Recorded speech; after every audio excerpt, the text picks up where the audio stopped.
Hi, Flagler County 911. What's the address of your emergency? Yes, my son, he turned blue on the couch. He's not breathing. 2 years ago this happened and he went into cardiac arrest. My husband's right here giving him CPR. Together, deputies, firefighters, and paramedics responded to a 911 call in Palm Coast to save a child's life. According to the caller, her 9-year-old son was sitting on the couch when he stopped breathing and began turning blue in the face. She also told the Flagler County Sheriff's Office Communications Center the child's father was performing CPR and that the child did not have any diagnosed medical condition but had a similar emergency 2 years earlier in which he went into cardiac arrest. Flagler County Sheriff Rick Staley. While I was there, a 911 call came in about a 9-year-old boy who was not breathing and had suffered cardiac arrest. Our 911 operator handled it, getting paramedics and deputies responding to the home. Deputy Wynn was the first responder to arrive who took his AED inside. The child was in full cardiac arrest and the AED delivered a shock. A second shock was later delivered. Paramedics arrived and continued to work on the child and transported him to Advent Health, Palm Coast. Then the situation gets better. While in the ambulance, the child regained consciousness and was able to talk to paramedics.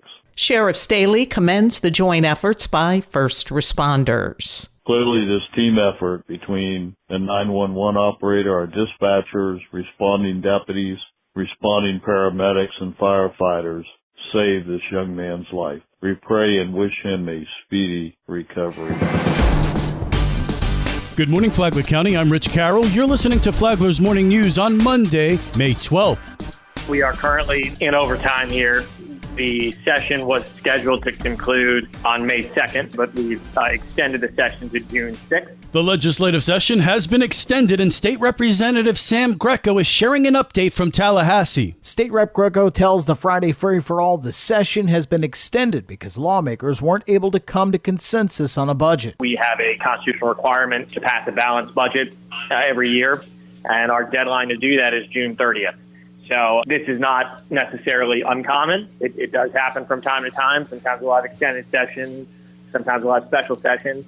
But that's where we are right now. So we're still at work, still working to make sure that we have a budget that works for the state of Florida. And I certainly have my eye on a lot of priorities for Flagler and St. Johns County to make sure that District 19 is well represented in that budget. Greco says he's focused on local priorities. For the city of Palm Coast, we still have two fairly sizable water treatment-related projects that are currently in the budget. With regard to the budget, there's still significant runway ahead of us that we need to make sure that those priorities continue to move forward on. We also have the YMCA project in the city of Palm Coast for the county.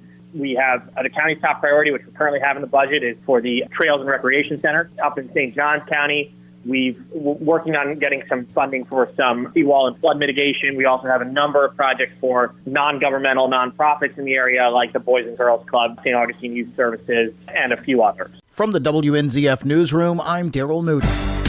This local news is a service of Flagler County's Toyota dealer, Beaver Toyota, US 1 St. Augustine, here to wow you.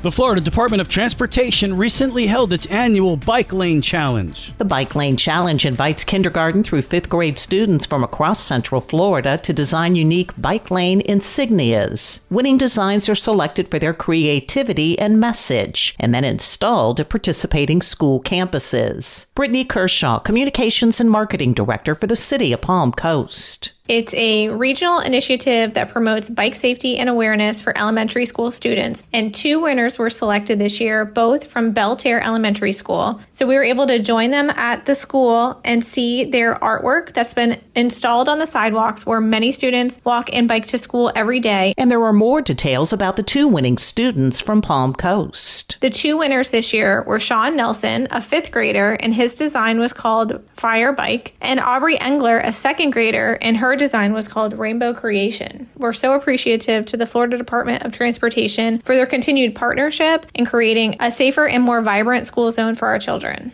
She adds their colorful and imaginative artwork's been installed using thermoplastic on the sidewalk where many students walk and bike to school, serving as a daily reminder of the importance of safe cycling and the power of student expression. For Flagler's Local Morning News, I'm Karen Johnson. In other news, Flagler County Fire Rescue's Lieutenant John Moskowitz has earned the prestigious Fire Officer designation from the Center for Public Safety Excellence. Recognizing nearly 2 decades of exceptional service and leadership, Moskowitz has racked up multiple awards, including Kiwanis Firefighter of the Year and EMS Provider of the Year, and continues to serve as a role model in the department. Meanwhile, the city of Palm Coast has launched its revamped GIS Open Data Hub, a powerful, user-friendly platform built in-house to save taxpayer dollars. Explore interactive maps, zoning data, and more at opendata.palmcoast.gov. And now you're up to date on Flagler's Morning News. I'm Rich Carroll. And now, Mike Licio with your WNZF local sports update. Yeah, it's really cool. I mean, I'm loving it, but she had 7. That was 1 year ago after Colby Cronk of FPC won the shot put state title. When asked how it felt to win a championship medal, like his sister Michaela, the legendary FPC swimmer. Saturday, Cronk had a chance to win 2 more medals, finishing second in the discus before becoming a 2-time state champion in the shot put. The boys finished 4th as a team. Cronk will play football at NC State in the fall. Tomorrow night is a special night in Flagler County as the Middleburg Broncos come to town to take on the Matanzas softball team in the second-round regional semifinal. The Pirates improved to 22-1 after a 1-0 win against Ponte Vedra last Thursday thanks to Elias Stevens' no-hitter. Stevens feels good about where the Pirates are as a whole. Well, I think it means a lot to me and the team.